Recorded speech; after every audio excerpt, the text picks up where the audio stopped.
My name is Fraser. My name is Mark. And we are the hosts of the geekiest show alive. To the outside world, we're ordinary geeks. But in the Fab International Studios, we talk comics and find other geeks just like us. This is Geek of the Week.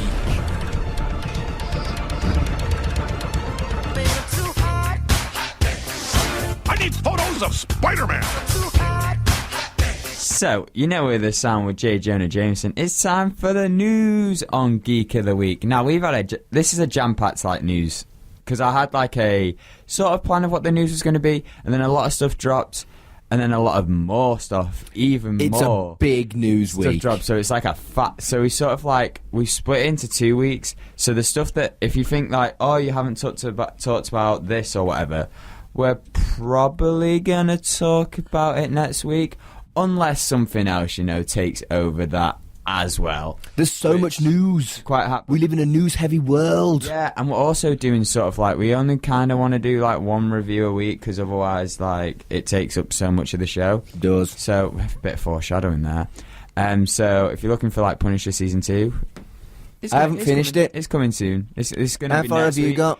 I'm quite deep into it. How are you? I've 4 episodes, so keep your mouth shut, Fraser. I was ready for it. I was like, oh yeah, we can do these, and then more news hit, and I was like, okay, we'll spread it out. It'll be nice. But yeah, so the review we're going to talk about is in our like sort of review of the year. No, look forward to the year. We were like, is this a comic book superhero film? We're going to put it. We're going to put it in there just in case, and that's going to be my big one. I've got like 2 questions with this film, and the first one is this a comic book film? Yes. And the second one, is this a good film? Yes. Is that the review, Fraser? No. That's just like the 2 posing questions. You know when... We're talking about Glass, by the way. You haven't actually said we're talking about Glass. That I was bringing it up. You've got to hype it, and then you say what you're doing. Right? Were you doing a twist, and then we were talking about something else? Like M. Night Shyamalan. Yeah, a bit of an M. Night Shyamalan. Exactly, but you wouldn't let me do it, so it's fine. Yeah, we're talking about Glass. So, Mark, you've given away a bit of your opinions there, but what did you think about Glass? I thought it was an exceptional film. It was a self-aware meta comic book film. It was definitely a comic book film. And I liked how I've seen this a lot in comic books anyway recently. More gentle self-awareness than Deadpool self-awareness. Yeah. And I really like it. I felt like the film was... It was kind of like about a 19-year journey, really, where they've kind of like coaxed along, but both of the protagonists, because I'm not even sure that that Glass is the bad guy, even though he sees himself as a supervillain. But it's about the first film was about discovery, and this film's about the journey and how they've coaxed along, and then suddenly it all comes to a crescendo. And what I didn't realise until about 10 minutes before going to see Glass, that there was a film called Split, which also was in the universe. I thought this was the sequel, not the third of a trilogy. That was the big twist about Split, was because the David character, Bruce Willis's character, appears at the end and goes, "Oh, there's this guy called Glass," and then everyone's like, "Oh, it's a sequel." Because M. Night Shyamalan's had hit and misses, but one of the big films that everyone was hyped for was Unbreakable. And was like, "Oh, this is great." There was talks about. And I did rewatch it. There was fans wanting to have a sequel, like Patton Oswalt, big nerd and celebrity in the geek community. He like actually wrote something called Unbreakables, where he trains the teams and stuff like that. He wrote a book about it. If you ever watch King of Queens, he's the Spencer, I think, on the subway thing. He also, so it's like an alternative universe. Yeah, he does the like the Star Wars. He does the Goldbergs as well. But like it wasn't. No, it was just it was basically a glorified fanfic, but because. But yeah, isn't that what the Star Wars expanded universe is now? No, it's Disney. Well, expanded universes. Yeah. No, it wasn't at the time though. Stuff of legends. It's legends. There you go. Makes it sound more profound. But for me, is this a superhero / comic book film was constantly running in my head. A, for this show, but B, because I feel like that was the main theme, at least in the first 2 acts, where it was like. It was quite like questioning is like, are these guys superheroes or are they just regular people? Because this the main villain was like no, you guys are just regular, like, you're all, like, this doctor's like, you're just normal people, and, like, there was ways to explain every superhero thing, which I thought was really cool, because it sort of showed, it raised the question, which inspired which, like, do we look at these extraordinary people as superheroes because we read so much comics? Or a comic book's inspired by these extraordinary people who we saw years and years and years ago? And I was like, it was raising really cool questions. And then the third act just went, oh yeah, forget about all that cool stuff. Here's a twist and a twist and a twist. And I was thinking about this. When I first watched the film, this was like, it was such a slow burner for the twist, and like the action all came at the end, and I was really enjoying the slow stuff. And then I was like, okay, we're picking it up at the end, and I thought I liked the, like, towards the end I was like, okay, this is kind of cool. And then, but the twist for me, the main twist that was like, spoilers by the way, for now until a bit later, was the Secret Society stuff. And then she was like, oh yeah, no, you are superheroes. And I was like, okay. And then they just killed, like, I did like the whole, this is an origin story, because at first I was like, oh, is this going to be like, because these are his Uncle Ben's dying, and the son's going to be the son, who was really cool. He was like his dad's oracle. Yeah, I really did enjoy it, and I enjoyed that relationship of sort of like how he looked up to his dad as a superhero, and in his eyes he was a superhero, which again added to the whole thing of,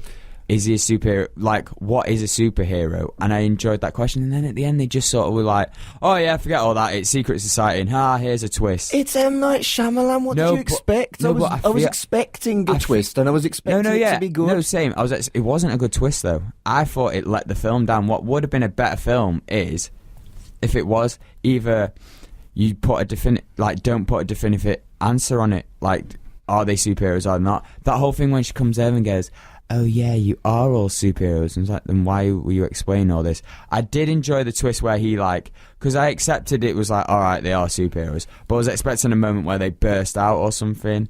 But I did like the whole thing of they were recording it the whole time. But the only thing that feels flat with me now is the stuff that they did record. She explains it all away to them. It can be easily explained away. Like, there's those viral videos like People Are Awesome, and they do all this incredible stuff, or there's like editing and stuff, and all that stuff that they've done. You are being so spoilerific, Fraser. Yeah, I did say spoilers, so it's fine. But all that stuff can be explained away. Do you know what I mean? Like, if you're gonna see, like, it's fine. Don't worry, guys. Don't worry. But all I wasn't gonna be spoilery. No, but all this stuff can be explained away. Well, like, if you want a true discussion about a film or a TV series, you're gonna have to put in some spoilers, especially if M. Night Shyamalan. I feel like otherwise it's just like, oh yeah, I liked it. And, like, you can go around it, but for like a serious talk, I'm just going like off the pill now. It's almost So you didn't like this film? I really enjoyed the first two. I enjoyed the two separately. Like, I don't know. Like, I was really enjoying it, but then I think we were going to watch it together. Yeah, but you blew me out. It would have been my second time, and I was like, I can't. I mean, I did have other stuff to do. It wasn't just me blowing you out. But it was just like, I just can't, because like the third act, just the twist I did like was the whole Kevin's mum. Kevin. Is it Kevin? The guy with all the split personalities. Kevin. Yeah, Kevin. I liked that his dad was on the train as well, and sort of he, like, Glass. I've said spoilers. Stop looking at me like this. Yeah. For goodness sake. Right, but like I apologise to everyone, not only for his spoilers, but his shoutiness. I said spoilers, so it doesn't matter anymore. Okay. When you say that, people know what they're in for. Okay. Carry on, dear. Right. Oh, you're just so in your Hufflepuff hat. Yeah, you're pecking me head. Look at you being with. You're look just at your dragging Hufflepuff this hat. out. Get on with it. Right. But I did like that twist. So it was like it made the series even more connected. But yeah, so that's my second question: is this a good film? I'm like, I don't know. I definitely watch it, and like the reviews it's like 30% on Rotten Tomatoes. Really, it's not got good reviews. It's the worst one of the series. I'm surprised. But I can sort of see why. I'm just like, because the other two were so strong and their twists were strong. But I think sometimes M. Night Shyamalan sacrifices a good story for a twist. And he had like... Yeah, you know what you're expecting though, right? Surely. Yeah, but like, have a twist that positively affects the story. And like, it doesn't have to be this groundbreaking twist. And I did like the twist. I did like because there was like 3 or 4. The twist I did like was the one that the recording, like that recording and getting it out in the air. Like that was a nice little. Oh, okay, so we're going back to it. But then by then I was lost, and I think the story was too. To be honest. I seem to have liked this film a lot more than you. I thought the whole trying to. I didn't see it as. Is it, isn't it? I saw it very much as the Doctor being evil and trying to convince them that they weren't superheroes. I didn't at any point doubt that they were superheroes, and I didn't feel like that was the vibe that the film gave. I felt that the vibe was that they were superheroes that were being convinced by her. I'd totally like. A lot of people have interpreted it the same way as me. I think is like the whole. I mean, again. We want to hear your opinions because this is I think so, because I liked this film a lot more than you, and I expected you to have liked it. These 2 questions are the ones that are best to answer. Is it a superhero / comic book film? Is it a good film? And maybe the third one is, do they suggest? Because I feel like they do. I feel like it's open to interpretation for you to go, and that's why the twist is so impactful when it is a superhero film. Like, or the twist is.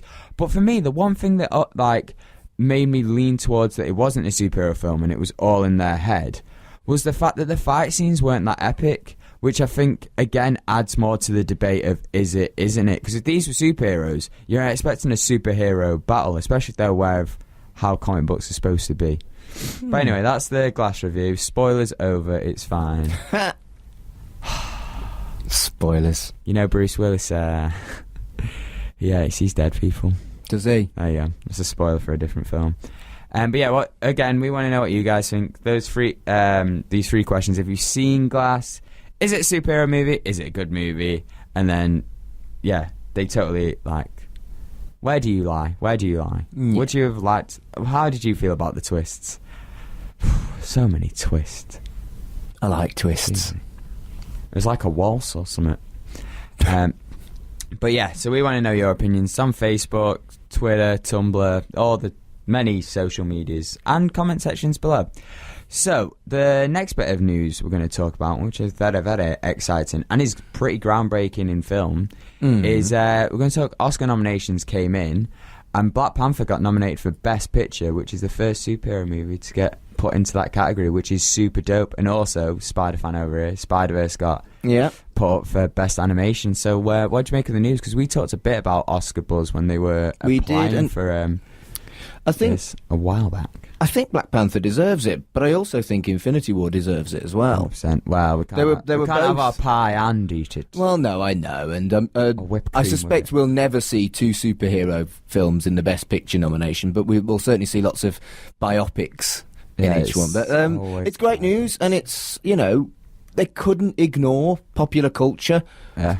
They tried very hard to by making their own category, and everyone's like, "Nah, you did this with animation, not again." Yeah, and I think it's important, and I think that Black Panther was a superb film. So I think, but a lot of films that were superb didn't get the nomination they deserved. But at least it's starting now. Yeah, a lot of people are comparing it to like, well, if Crash won, Black Panther is a much better film than Crash or whatever, and it's like, well, yeah, but Crash isn't up for nomination this year. No, Crash, but Crash won, is an Oscar winner, is what they're saying. It's on par. Right, yeah, but that's not the competition that Black Panther has. No, I'm just saying, in the grand scheme of things, when people think of like, your Oscar winners or your Oscar type film. I understand your argument. It went over your head. It really didn't. It was just a terrible argument. No, it wasn't. It's just stop it, man. I've not ate breakfast. It's early in the morning. Just stop trying to aggravate me. Not trying to aggravate you. Right. Trust me, I can if you want. No, but yeah, it's. I think it's a great thing, and it's like there's some people out there on social media just like similar to yourself saying, "Oh, why isn't Infinity War? Why isn't something else come?" I just think it's great that it's Black Panther, and I agree. I just think it's great that it's finally superhero movies are finally getting that recognition, because it's not just a one type genre anymore or one type of film. Like a superhero film isn't just a superhero film. There's loads of different stuff going on. There's absolutely in here is talk about heritage and stuff like that, and like in other films like Winter Soldier is a spy sort of thriller type thing. You've got the heist movie with Ant-Man. And this was just epic. The world they created with Wakanda and the like city, it was beautiful. And like they've got some visual effects stuff in there, but I thought The story was incredible. There was a villain who you actually felt sorry for, who just had the wrong intentions. Bit gutted that none of the actors got recognition, but you can't ask for everything. But yeah, I feel like this is a breaking through moment, and Yeah. I'm just happy to see it, and happy to see that it's finally getting, like we say, that recognition that it deserves. And also, Spider-Verse is going to destroy this animation. I really hope Spider-Verse wins it, because that was an exceptional animated film. I've looked at the competition. No one's touching it, and it's a new form of animation, and I do feel, I would be very surprised if it didn't. I do feel like Spider-Verse is more likely to win the Oscar than the Black Panther. Yeah, is. I think with I want them both to. I think with Black Panther, but it's just a fact that it's been nominated. That's the big thing. That's the big takeaway to take from that, and it's great news. The more the merrier. The more, just keep it going. I hope there is. And you know what? The way superhero movies are going, they're just going up and up and up and up. So, could be, hopefully, first of many. Now, the last bit of news was there was a little bit of a cheeky teaser. It was very teasy. There was very little to it. Well, that's how teasers go now. I know. Less than a minute. I was suitably teased. It's basically just like, oh, I'm here. I'm here, by the way. And it's Ghostbusters 3 for summer 2020.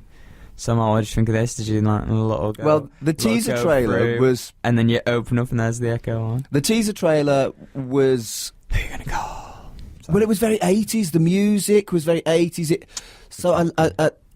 It's staying true to the original too.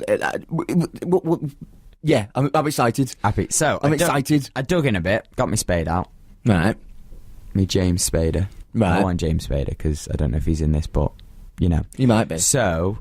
the plot that's looking for this, and the little story that they're looking to go for this, is actually younger. So it's like the original Ghostbusters is going to be there, but it's sort of like their kids. Oh, okay. I can't remember whose character it is, but one of the characters is... I don't want to say it wrongly, so one of the characters anyway, it's about their kids and stuff like that, and they're going for more of a Stranger Things kind of vibe. Okay. So sort of like they're inspired by their parents, they're inspired by the Ghostbusters. I think that's the thing that's going around and stuff like that. But I'm down for that. I'm down for... It's got serious potential. Ghostbusters. I loved Ghostbusters. I felt a bit gutted. I felt sorry for the female Ghostbusters because that got a lot of hate for it. A lot of hate on that. And then... It's just negative people who always, instead of like, because when you look at the teaser trailer and some of the comments, instead of it just being like, oh, I'm so excited for the new Ghostbusters, or like speculating or whatever, they're just like, oh, they shouldn't have put that this is the real Ghostbusters or whatever. Or they're just like, oh yeah, this 1 minute is better than the whole 2016 film, and it's just like, just don't. Go away with your negativity. There was a lot of negativity both ways. Just get positive. I mean, I really enjoyed the 2016 Ghostbusters. I just like Ghostbusters, you know what I mean? I like Ghost, and I like them being busted. 2016 Ghostbusters was better than I expected, but it didn't do well at the box office. It really is as simple as that. There's no money in that version of the franchise, so they've gone back to it. Well, the thing is with Ghostbusters, Hollywood's all about the money, isn't it? Ghostbusters as well, they can do different universe, they can do parallel universe and stuff like that, and I imagine that's what they'll probably do if those four are up to it, which I'm sure they will, because they seem to have a really good time with it. I think a lot of it was just backlash from negative people like this, which pecks me, man. Yeah, I'm very excited about Ghostbusters. Positive vibes. But yeah, that's the news for this week. It's a bit chunky, and we had even more chunk for the news, but that's going to be to next week, unless again something better comes along. Not something better, but something more chunky comes along. But we're interested to know what you guys and girls, geeks of all kinds, think about all these news stories and more. So Facebook, Twitter, Tumblr, YouTube comments. Find your way. Get a pigeon, carry a pigeon. I like pigeons. Throw us a letter. But yeah, so that's the news for today. Now, to listen to Geek of the Week, be sure to tune in next week. Same geek time, same geek channel. And if you want to follow us on social media, it's at GOTW Radio on Twitter. Search for Geek of the Week Radio Show on Facebook. And to listen again, it's www.mixcloud.com/Geek of the Week Radio Show.